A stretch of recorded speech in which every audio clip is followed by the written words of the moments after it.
All right, welcome to episode 5 of the Dependable Dad podcast. I'm Jeff Delzell, and here wanted to chat with you today, just me, about kind of a little bit of a reality that I experience on both sides of this, both as a coach and then as a parent when we're trying to be healthy. So I'll start with a story. So yesterday, I did not have a great night's sleep. Actually, no, I did have a good night's sleep. The day previous, I did not have a great night's sleep. And so it was kind of dragging. So I went to bed earlier. I was conscious about it and was able to have a good night's sleep leading into the day yesterday. And so I was actually feeling energized and I was ready to kind of go get my workout in. I had a client that had to cancel. So I had a window in like a decent time of the day for me to get it in. And so I was excited about it, which is weird because you don't always think about doing that. But I had such a bad workout the day before that I was excited to kind of get back into it. And or at least maybe excited isn't even the right word. I was just like, this was the plan. I was going to go get a workout in before my first class of the day. And on Wednesdays, which is what yesterday was, I drop the twins off. I have year-old twins at my mom's house. And then I bring my older son, who's 2.5, Levi, with me to the gym, and he hangs out in the gym nursery while I have my clients and I do my class. And he loves it. And it's a great thing that I have where I work. So, but the challenge is a couple things. One, I got to get all 3 kids out the door by myself in the morning, which my wife does on other days. And it's fine. It's just a little challenging, especially because the twins can't walk yet or anything like that. So I got to carry them down. It's multiple trips, the whole deal. And for whatever reason, Levi, my oldest, was not in the mood to leave the house yesterday.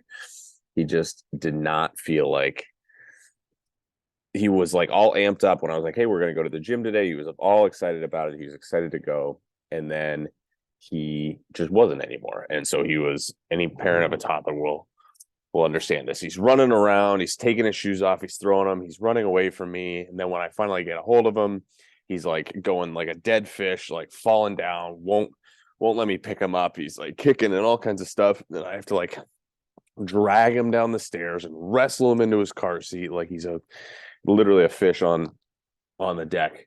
And he's throwing a meltdown, the whole deal. But I finally get him in, but that whole thing took an extra 15 minutes out of my morning that I wasn't necessarily planning on. So I was running a little bit behind, which is fine because I was going to be able to, I can condense my workout and still get it in. It was going to be fine. The other challenge is my mom lives 15 minutes in the wrong direction from the gym for me, which is not a long drive, maybe 10 minutes. So, but I put Levi in the car and we drive the 10, 12 minutes to my mom's house, get the twins out relatively quickly, and get in the car, and then we got to drive 25 minutes now to the gym. So all in, he's been in the car for 45 minutes, which is a little bit of a time. But he's been doing okay with, he keeps himself occupied and whatever in the car ride. But this morning, or Wednesday morning rather, yesterday morning, he had woken up at 5 a.m. versus his normal. We're hoping to get to 6 recently, but it's been a little harder to get close to 6 because he just is waking up more like 5:30, 5:45. But even that's a difference maker. But he was 5, even maybe a little bit before 5 in the morning, so he was already tired. And every parent will realize or will recognize like the worst thing that can happen to kind of throw off your day is kid falls asleep in the car when they're not supposed to. So we're about 5, 7, 8 minutes, something like that, away from the gym, and he falls asleep. And I'm shouting at him. I'm like throwing Cheerios at him, trying to wake him up, and he's not waking up. He's passed out. I was like, all right, that's a bummer. So then I go back there when we pull in. I try to wake him up in the car seat, and he's just really not going for it. And so I pick him up and I carry him into the gym, thinking that the cold air and walking up the steps and the noises and all that will wake him up. And he's still passed out dead. And I put his stuff down, but I didn't want him to wake up like in the nursery with other kids and other people, and nobody wakes up with people around them. Like if you wake up with people around you, it's just a really rude way to wake up, and especially with a temperamental toddler, that did not seem like a direction I wanted to go. So I took him out. There's like some couches right outside the nursery, a little bit of a quiet spot. So I just sat down with him, and I was like going to try to wake him up in this kind of separate space, just the 2 of us. And he just burrowed into my chest, and he's been asleep this whole time. And I'm like, oh, man, I don't think he's going to wake up. And at this point, I had a moment where I had to decide, all right, am I going to still like try to sneak my workout in, or am I going to kind of see how this goes, let him snuggle in, and then slowly wake him up whenever he is and get him acclimated. And obviously I chose the latter. I chose because I wanted to spend that time with him. I wanted to snuggle with him because I have these moments, and everybody says it, and it's hard to, appreciate it when you're in the moment, especially with young kids, because you're just like, oh my gosh, this is difficult and demanding and all these things. But those snuggles are harder to come by. Even now, like he's only 2.5, but like even in the last 3 to 6 months, noticing some of the, it's a little bit more of a thing to get him to say I love you before bed, and he always used to say night night buddy to me before he went to bed. That was our thing, and now he like barely ever says it, and so it's amazing how quickly that those little things go away, and already starting to kind of mourn some of those. And so didn't want to miss out on this opportunity to have that moment with him. And so we just snuggled. It was maybe only 5-8 minutes, something like that. Nothing too crazy. And then he kind of woke up naturally. But then obviously he's awake and he's kind of groggy and out of it. And so then I bring him into the nursery, but he doesn't want to go. He's like, wants me to play with him with those toys. And so again, it's like, all right, am I going to try to get some stuff done during this time, or am I just going to call it and play with him? And I did. I just decided that it's like, hey, he wanted to play, and so we sat and we played and for 15 or 20 more minutes, and that was my workout window. And certainly don't regret that. That was a great time, great snuggles and great time to play with him. And my thought was, well, I have him later. It's just him and me. When I get him down for his afternoon nap, I have a gym at my house to some degree, and I can do my workout there, and that'll be fine while he naps, instead of doing maybe what I was planning to do during his nap anyway. Like maybe put it down a little lower on the priority list. That'll be fine. But then because, and again, parents will realize this, because he woke up at 5 and then did his 6 to, or, at that point, it's probably 15-minute nap in the car, he didn't want to nap at his nap time. So I'm like fighting with him to try to nap for a full hour, and I can't get him to nap. And so then that window, that secondary option for working out, is no more. And then what would potentially have been the tertiary one, which is when my wife gets home from work, doesn't work on Wednesdays, because I come back to the gym and I train all afternoon. I get home, we do dinner, put the kids down, etc. And then the house was just a disaster, as it is at the end of every day. And I knew that it was going to be a busier day today. So I was like, all right, I'm going to pick it all up. And I got everything picked up. And it was like 8:10 at night, and trying to decide whether or not I'm going to work out. And that was my first window of the day now to work out.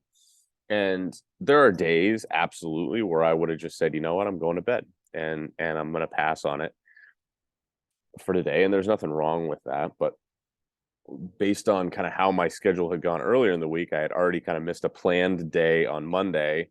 And so I was bumped, and I wasn't going to be able to make it up on the back end. It was going to kind of throw off the rest of my week. And again, there's nothing wrong with missing that workout if I need to, but it was something where I was like, you know what, I'm gonna go down there and do it.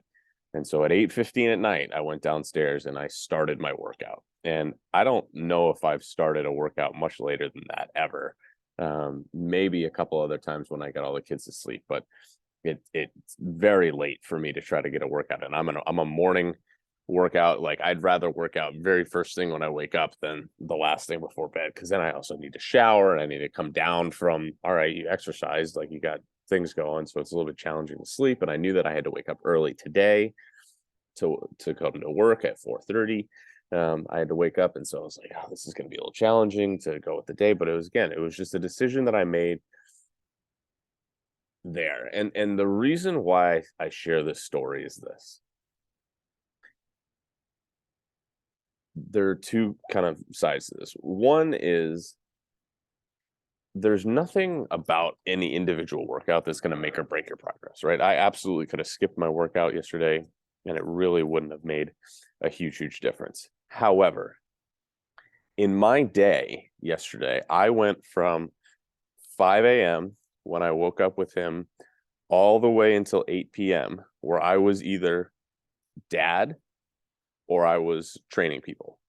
There was no other windows of time. And so that was an opportunity for me to have some time that was for me and to take care of myself and to kind of pour in a little bit, because I had poured out all day.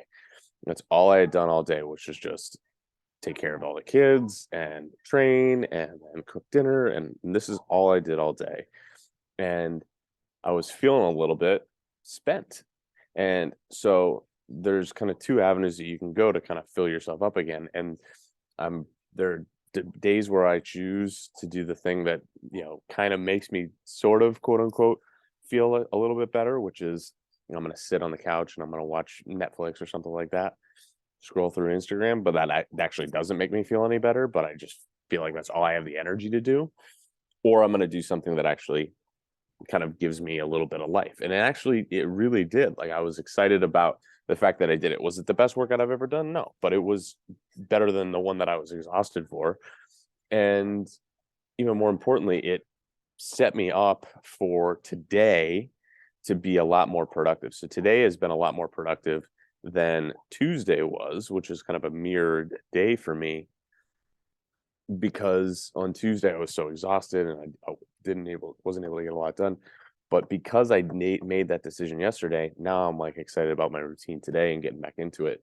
And there was like a vote in my own column. It was something that made me feel like, hey, I have something to go forward. And so share this to say that when we're thinking about taking care of ourselves as a parent, and sometimes it isn't that way. Sometimes I have to take time away from my kids and do that. And like that would have been a moment where I'm like, okay, I'm leaving my kid in the nursery so that I can go do my workout or whatever.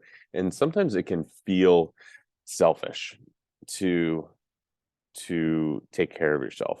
And there were certainly things that I could have done last night. There was a ton of laundry that needed to get done. I had it was end of the month, so I had some financial stuff that I needed to do. There were a lot of things that I could have done that were kind of required of me or calling on my attention. But it was something where I realized that those things will get done. My kids will get taken care of, absolutely. But I'm going to be better able to do those things if I'm taking care of myself.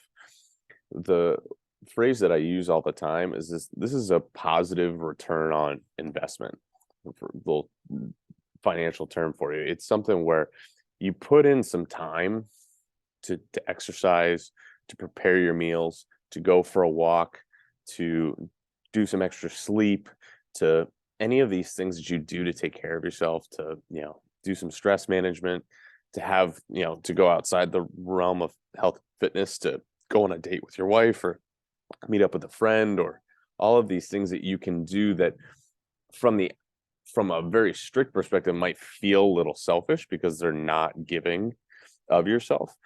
But it's when you don't have anything left to give that you start to feel like, oh, I'm really burnt out here and I'm not giving what they need because I don't have anything left. And so I've said this before, it's not selfish to take care of yourself as a parent. It's actually selfless because you become a better version of yourself as a parent when you're pouring into yourself. You have more to give versus when you're just always pouring out. Eventually you get tired, you get fed up, you become irritable, you all of these things become who you are, and that's not who you really want to be. So when you're thinking about taking care of yourself, there's a lot of guilt associated with taking care of yourself as a parent, but you can't take care of the people around you if you haven't first taken care of yourself. So that's kind of where I wanted to share. But on the flip side of that is there are moments, right? It doesn't have to look a certain way. So as parents, it's one of somebody in my class today was telling me that they were getting a little hog wild because everybody was kind of all over the place with their stations, like nobody was going in the right order. And I was like, it just doesn't even bother me at all, because as a parent, you can't control so much of your life. There's so many things outside of your control. And while there is kind of a desire for structure and to kind of bring it back together, and that can be super helpful, the flip side of that is you have to embrace the ambiguity of parenthood. You have to embrace the reality that things aren't always going to go how you expect them to go, and to be flexible enough to adapt and to say, you know what, it doesn't have to look exactly this way for me to get the results that I'm looking for. But thinking about, what is this doing for me? The whole purpose of the exercise, the whole purpose of the nutrition, the whole purpose of taking care of myself is to feel good so that I can be the best version of myself for me, for my family, for my friends, all of these things. So why would I then give up time with my family if it's really needed, when I am able to be present with them for this, right? Like that's the tension of it. So that was a moment for me where I was like, okay, working out yesterday morning in some ways would have been an ROI positive thing for me, because it would have given me a little bit more energy, would have given a boost. I would have been able to maybe do some more things at the end of the night, laundry, etc., and been able to get a little bit more sleep and all of these things. However, and that's absolutely true. And so if it had been a moment where I was like, okay, do I just hang out with him at home and he's doing fine versus bring him to the gym, that's a different conversation. But that was a moment where he needed me in a way that was pretty palpable, and it was an opportunity for me to be dad. And being dad in the way that he needs me to be, the way that I want to be, is the whole reason why I work out. So the flip side of that is I'm not going to sacrifice exercise. I'm not going to sacrifice, I'm sorry, being a dad for exercise. Like the pendulum can swing to both sides, right? Where the first swing is, all right, I'm not doing anything for myself because I want to just be as present as I can. Or even if it's not that, like you don't feel guilty, but it's just I'm so busy doing all these things for my family and with work and all these things that I don't have the time to do it. Well, that's one side of it. But then you realize, okay, I need to take care of myself. And the pendulum can swing all the way to the other side, where all of a sudden we start to live to work out. And this was me very much at the beginning of my workout journey, and certainly at the beginning of still when I was the beginning early dad, where I was still working out 5, 6, 7 days a week, doing all kinds of crazy stuff there. And it would like throw off my groove if I couldn't get a workout in. It like messed up my whole mojo. And that's where the pendulum has swung too far the other direction, where I become dependent on it and we lose focus on why we're doing it. And you can have various reasons why you do it. But for me personally, the pendulum over here is the reason why I'm taking care of myself. I want to look good. I want to feel good, all of those things. But ultimately, I want to have the energy to be as present as I can be. And I know that I'm a better version of myself when I'm taking care of myself. And I'm a better version of dad. But I can't let pursuing being a better version of dad stop me from being dad when I need to be dad. And so I don't know if this is making sense. This is maybe making sense in my head. I hope it is for you. But sharing the idea that caring for your family is both the why, but also the byproduct of what it is that we do. And so understanding that it's not selfish to take care of yourself, but at the same time, recognizing the purpose behind why you take care of yourself, and not letting the pursuit of health or fitness or a certain appearance or weight loss goal or whatever, not letting that get in the way of the original why, right? Because it's very easy once you get going in the fitness world, to kind of get a little bit addicted to it and go a little bit too far. And I think that can be just as much of a problem as is not doing anything. It's a better problem to have, but it's a different problem still. So I hope that maybe resonated with some of you. Maybe it didn't. I don't know, but it was something I was thinking about a lot of yesterday. Was this kind of tension for me between the two sides of it, wanting to take care of myself and yet also wanting to be present and be dad. And so I thought I would share, and maybe other parents would resonate. But I appreciate it very much. If you have an interest, you can follow me on social media. I'll put the link for my Instagram in the show notes. I'm sure most of you are finding this through social media. I also have a free Facebook group, which I'm going to be doing a challenge in the next week or two. So keep an eye out for that. I'll be posting something about that, which will be a really great way to kind of help you mitigate this interesting holiday season. But appreciate you listening. Leave a 5-star review or shoot me a message if there's anything that you'd like me to cover on the podcast. Would love to do it. I'll be back next week with another guest. But thanks for listening, and we'll talk to you soon.